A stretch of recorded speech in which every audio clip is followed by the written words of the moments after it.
What would you do if helping a stranger cost you everything, and then changed your life forever?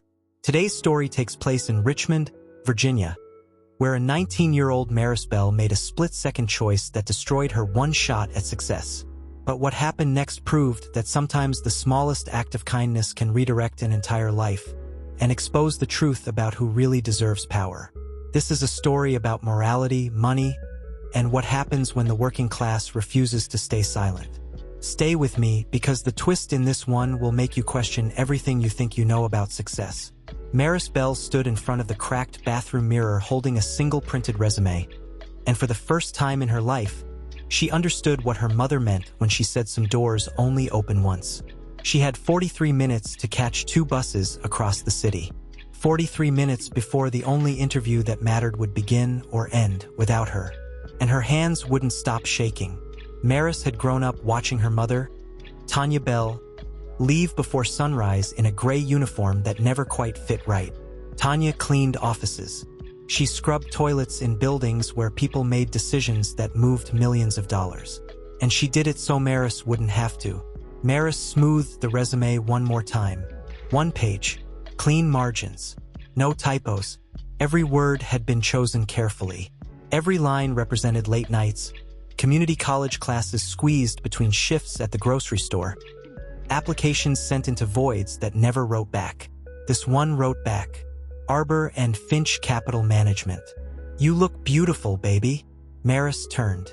Her mother stood in the doorway, still in her work uniform, holding a thermos of coffee. Tanya's eyes were tired.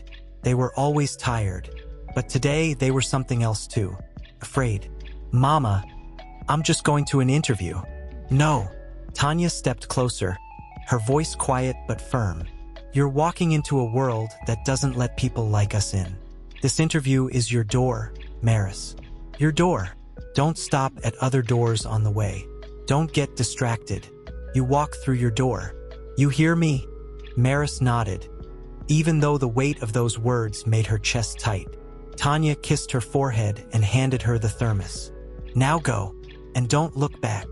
Maris made the first bus with 2 minutes to spare. 22 minutes until the interview. The bus lurched to a stop. Construction, rerouting. People shuffled off. Maris checked her phone. If she walked fast, she could still make the second bus. That's when she saw him. An old man stood beside a silver sedan, one hand gripping a cane, the other shaking as he tried to hold a phone to his ear. The car's front tire was completely flat. Maris slowed. Don't stop at other doors. Her mother's voice was sharp in her head. 18 minutes. The old man looked up. Their eyes met. He didn't call out, just stood there, breathing hard, with an expression that wasn't quite hope. More like exhaustion that had given up expecting help. Maris felt her feet stop moving. Sir, do you need help? The old man blinked, surprised. My phone's dead, and I can't change it anymore. Used to be able to. Not anymore. Maris walked closer. Do you have a spare? In the trunk. Maris glanced at her phone. 16 minutes. She set down her purse and the thermos. Okay, let's do this fast. You're dressed for something. An interview. Then you should go. Yeah, well. Maris popped the trunk. I'm already late. She worked quickly, sweat beading on her forehead. Her blouse was going to be ruined.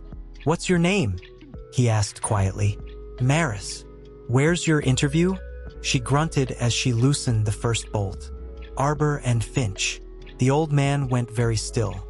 Arbor and Finch Capital Management? Yeah, you know it. His expression didn't change, but something in his eyes did. I know it. Why are you doing this? He asked suddenly. Because you need help. That's not a reason. Not for someone with somewhere important to be. Maris looked up at him. Because nobody helps my mother. She works herself to the bone cleaning up after people who don't even see her. And every time she needs something, everyone's too busy. So maybe if I stop, someone else will stop for her someday. The old man's face softened. That's a good reason. Maris tightened the last bolt. 11 minutes. She wasn't going to make it. The old man gripped her shoulder. What's your last name, Maris? Bell. Maris Bell. Thank you. She grabbed her things and started walking. Behind her, C.R. Whitaker pulled out a second phone. Francis, he said, there's a young woman named Maribel. She has an interview at the office in 9 minutes. She's going to be late. Make sure she gets in anyway. Maris stumbled into the lobby at 10:07 a.m., 7 minutes late. Her blouse was wrinkled and smudged with grease. Her trouser had a black streak. She smelled like sweat and tire rubber. The receptionist looked up, thinly veiled disdain crossing her face. Can I help you? I have an interview. 10 o'clock. Maribel. You're late. I know. There was an emergency. Interview slots are 10 minutes. You've missed yours. You're welcome to reapply next quarter. Ms. Bell.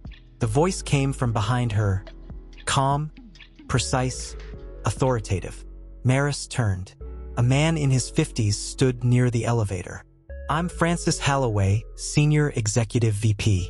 I believe you're here for the junior analyst screening. Yes, but I'm late. Francis glanced at the receptionist. We'll make an exception today. Follow me.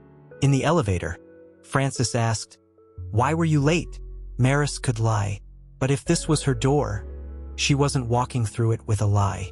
I stopped to help someone, an old man with a flat tire. His phone was dead. He couldn't change it himself. So I did. Francis went very still. An old man. Where? Off Kensington, near the industrial park. Something flickered across Francis' face. Did he give you his name? No. Why? The elevator doors opened. Francis looked back at her. Because I think I know who he was. The interview room was aggressively neutral.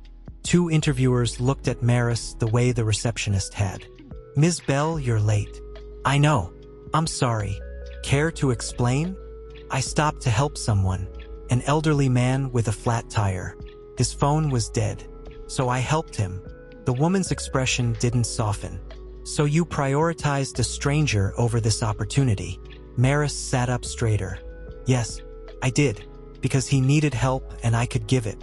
And if that disqualifies me, then I don't think I'd want to work somewhere that punishes that choice. Silence. The interview continued. Finally, the woman closed her folder. We'll be in touch. Translation. Don't hold your breath. Ms. Bell. Francis was watching her carefully. The man you helped. What did he look like? Older. Maybe 70s. Military posture. Used a cane. Drove a silver sedan. Francis closed his eyes briefly. When he opened them, his expression had shifted. Go home, Ms. Bell. Be with your mother tonight. I don't understand. You will. Soon. As Maris left, her phone buzzed. A text from an unknown number. Thank you for your kindness today. Some doors open in unexpected ways. CRW. The knock came at 7:47 p.m. Tanya checked the peephole, then went rigid. She opened the door slowly. A man in a dark suit stood in the hallway. Behind him, a black SUV idled at the curb. Ms. Tanya Bell? His voice was calm. My name is Gareth Moore. I work for C.R. Whitaker. He pulled out a cream-colored envelope. Mr. Whitaker asked me to deliver this personally. Who is C.R. Whitaker? Tanya asked. The founder of Arbor and Finch Capital Management. The color drained from Tanya's face. Why would a man like that send something here? Because your daughter helped him today, and he doesn't forget kindness. They sat at the kitchen table. Maris opened the envelope slowly. Inside, a handwritten letter and a hospital room card. She read aloud, Dear Ms. Bell, by now you know who I am. This morning I left my security detail at home. I drove myself to a place where no one would recognize me. And I waited. I tested something. I wanted to see if a stranger with everything to lose would still stop, would still help, would still choose compassion over opportunity. You did. I need you to understand. I am dying. Pancreatic cancer, stage 4. Weeks, maybe less. And I need to know if kindness still exists. You answered that question today. If you are willing, I would like to meet with you properly. The hospital room number is included. Come if you choose. Thank you for reminding me what I forgot. See? R. Whitaker. Tanya stared at the card. He staged it. The flat tire. All of it. He was testing me. Why you? Why us? Maris didn't have an answer. You go, Tanya said finally, because a man who's dying doesn't lie about what he needs to know. Presbyterian Medical Center, room 1147. C. R. Whitaker sat in a chair by the window. He looked smaller than before, but his posture was still straight. Ms. Bell, you came. You asked me to. I gave you a choice. That's different. He gestured to the chair. Please, sit. Maris sat. Why did you test me? Do you know what I've done for the last 50 years, Ms. Bell?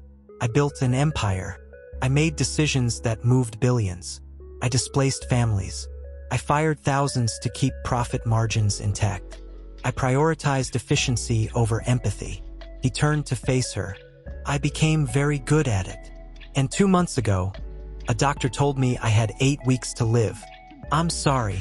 Whitaker waved a hand. Do you know what happens when you're told you're dying? You start asking questions you spent your whole life avoiding. Like whether the world you built was worth it. Whether you became the kind of person worth remembering. His eyes focused on her. I needed to know if kindness still exists in the world I built. Why does that matter? Because if it doesn't, then I spent 50 years killing something irreplaceable. And if it does, then maybe there's hope. Why me? Because you had everything to lose. That interview was your door, I know that. Your mother works 3 jobs.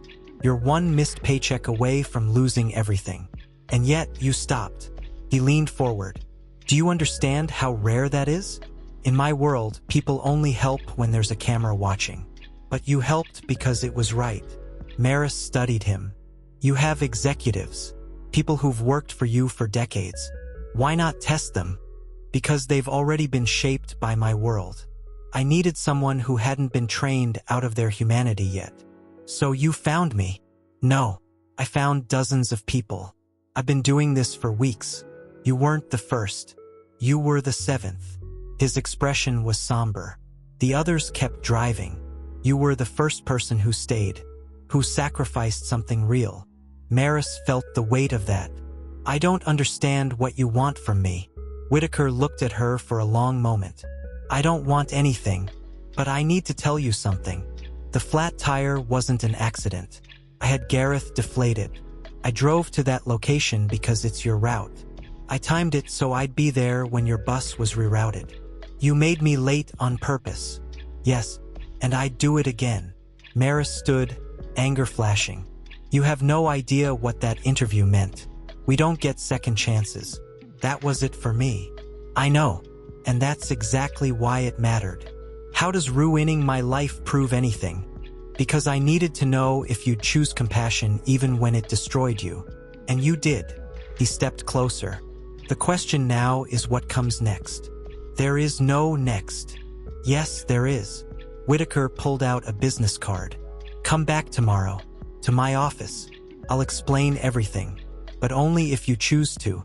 This time, it's your decision. Maris took the card. Why me?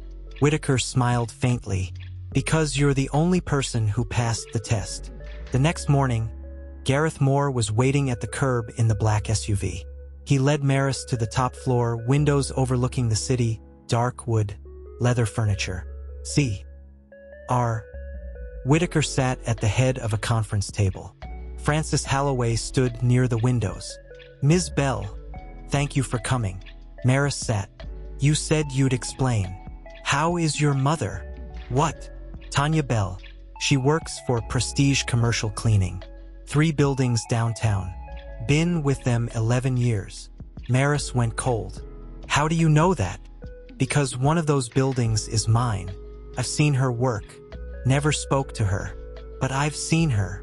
He looked at Maris directly. She's the reason you stopped for me, isn't she? Yes. Because no one stops for her. Yes. Whitaker nodded. Then this conversation is long overdue. Maris pulled out her resume and slid it across the table. Whitaker didn't touch it. What's that? My credentials.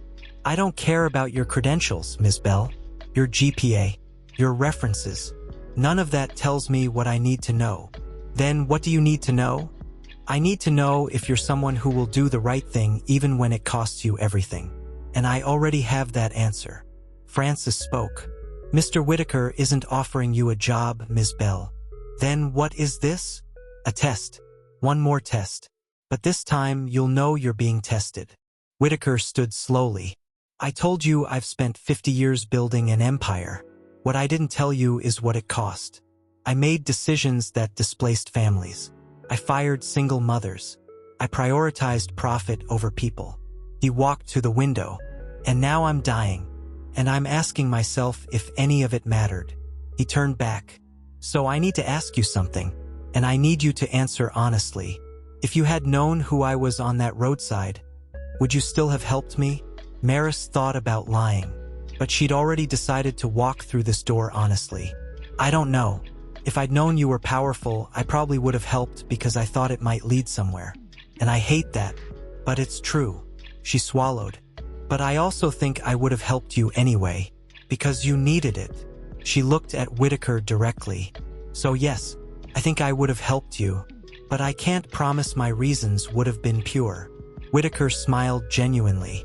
That is the most honest answer anyone has ever given me in this building. Francis stepped forward. She's right for this. Whitaker turned back to Maris. I'm not offering you a job with a title or salary. I'm offering you a role. Undefined. You'll work directly with me for the time I have left.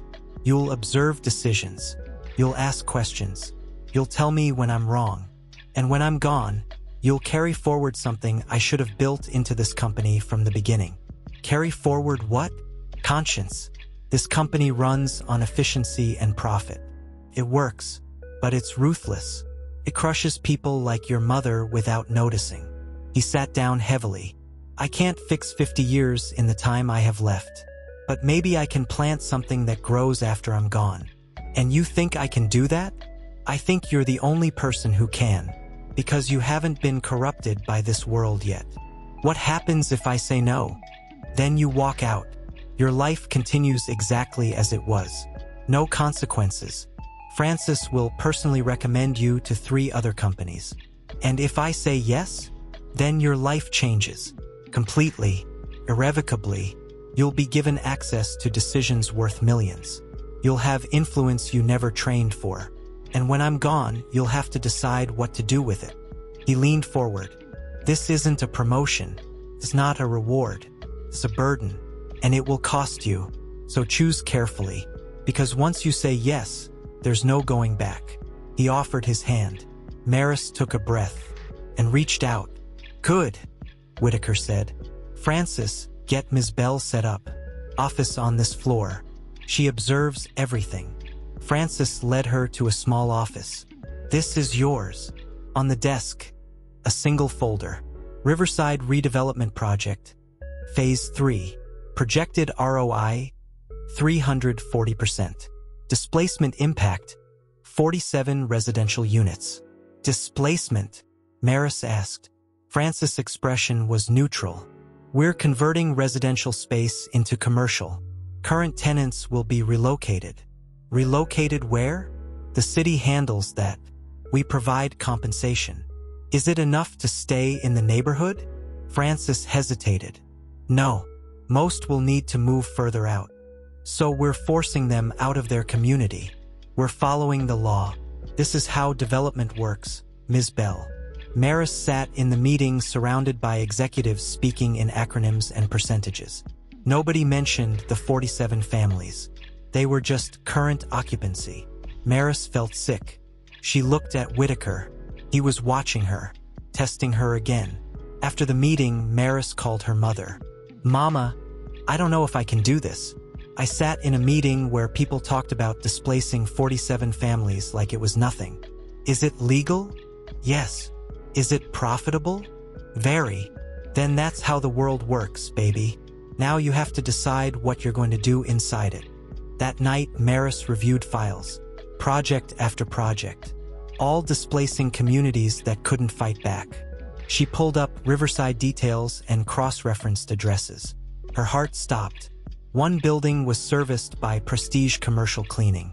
She scrolled through the employee roster. Belle Tanya, Building 3, night shift supervisor. The development would eliminate her mother's job. And then she saw it. Building 7, 347 Riverside Avenue. Her building. Her home. Whitaker knew. This was the real test. Her phone buzzed. Tomorrow, 8 a.m. My office. We need to talk about Riverside. CRW. Maris arrived at 7:55 a.m. You found it, Whitaker said. You knew I would. Yes. You put my mother's job on the list on purpose. I did. Why? Yes, it is. Whitaker opened a folder. This is Riverside in its entirety. Phase 3 is the final piece. Without it, we lose $20 million in prior investment. He leaned back. If we proceed, Arbor and Finch secures its position for the next decade. If we stop it, we lose everything. You're saying if I ask you to stop this, it destroys your company? Weakens? Significantly? Yes. Then why are you telling me this? Because I need to know something. Should I stop the development?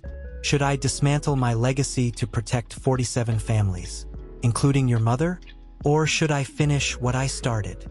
You already know what I'm going to say. I don't, because you're inside the system now. You've seen the numbers. When it's your mother's job on the line, what do you choose? This isn't fair. No, it's not. Why? Because that's where character lives.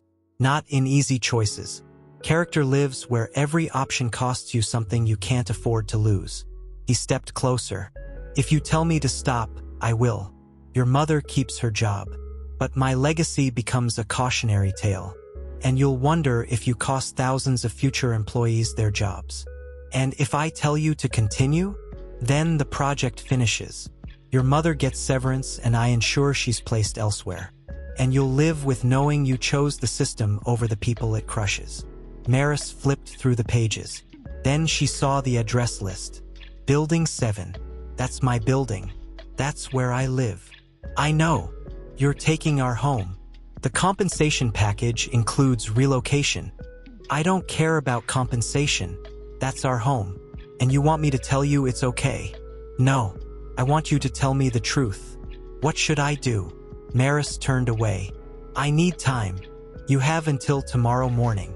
The board votes at 10. If you want me to stop this, I need to know tonight. Maris sat at her mother's kitchen table at 2 a.m. Tanya sat across from her. Tell me again what he said. He said if I ask him to stop, he will. But the company loses everything. And if I don't, we get relocated. We move to a cheaper neighborhood. Tanya was quiet. What do you want to do? I don't know. Tanya took her daughter's hand. Then let me tell you what I know. That man didn't bring you into his world to make you rich. He brought you in to teach you something. That the system is broken. And you're the only person in that building who can see it. Maris arrived at 8 a.m. Francis was there. You made a decision. Yes, I need to speak to Mr. Whitaker. Alone. Whitaker entered slowly. You have an answer. Yes, you asked me what you should do. But that's not the real question, is it? Then what is? The real question is what I'm going to do. Because you already know the answer. Maris stepped closer. You didn't bring me here to advise you. You brought me here to see if I'd have the courage to say what you couldn't. And what's that? That this is wrong. Displacing 47 families is wrong. Taking my mother's job is wrong. It's all wrong. Legal, profitable, strategically sound, and completely wrong. And if I stop the project, you understand what that costs? Yes. You're asking me to dismantle my legacy? Yes. Why? Because if I stay quiet, I become part of the system. I become the reason someone else stops believing kindness matters. She stepped back. You tested me to see if I'd help a stranger when it cost me everything. I did. Now I'm asking you to do the same. Whitaker stared at her. Then he picked up his phone.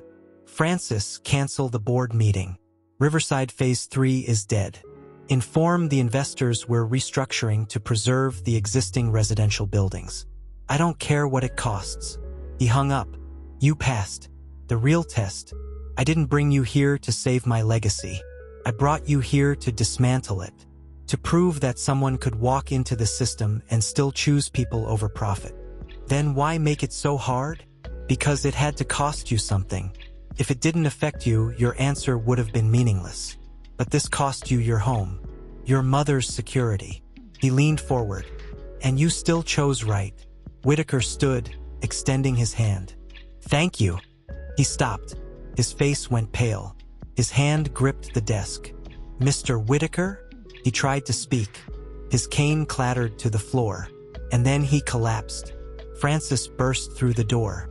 Within seconds, they were calling 911. Whitaker's eyes found Maris. He gripped her hand and whispered 2 words. Finish it. C.R. Whitaker died 3 days later. The funeral was private. Maris sat in the back beside her mother, watching powerful people eulogize a man they'd never really known. No one mentioned the flat tire. No one mentioned the 47 families whose homes he'd saved. After the service, Francis found her. He left something for you. Inside the envelope, a letter and a key. Dear Ms. Bell, if you're reading this, I'm gone. The system is broken. It rewards ruthlessness and punishes compassion. I helped build that system. I'm not proud of that anymore.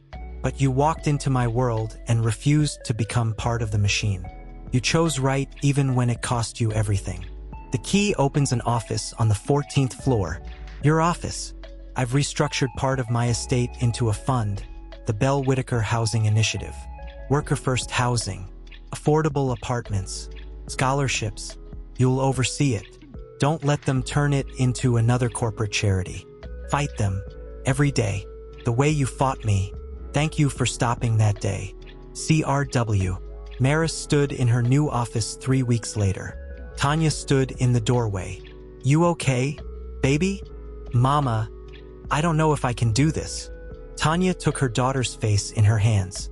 You already did. You chose right when it cost you everything. You don't have to know how to do this. You just have to keep choosing right. 6 months later, the Bell Whitaker Housing Initiative opened its first building. Affordable housing, community spaces. In the lobby, a bronze plaque. Kindness isn't weakness. Integrity costs more than ambition but pays longer. C.R. Whitaker. Maris stood beside her mother. Francis was there. Gareth too. And 47 families who'd been told they'd have to leave. A reporter approached. Ms. Bell, what made Mr. Whitaker choose you? Maris smiled. Because I stopped. When everyone else kept driving, I stopped. That night, Maris sat at her kitchen table. The old resume was still there, creased, worn, stained with tire grease. She'd kept it, not as a reminder of where she'd been, but as proof that the smallest choice could redirect an entire life. She framed the resume and hung it on the wall, a reminder that kindness isn't weakness, that integrity costs more than ambition but pays longer, and that sometimes the door you're supposed to walk through isn't the one you planned. It's the one you stop to open for someone else. If the story moved you, hit that like button and share it with someone who needs to hear it today. Subscribe for more true stories that prove integrity still matters, even when the world says it doesn't. What would you have done in Maris's position? Let me know in the comments. Thanks for watching.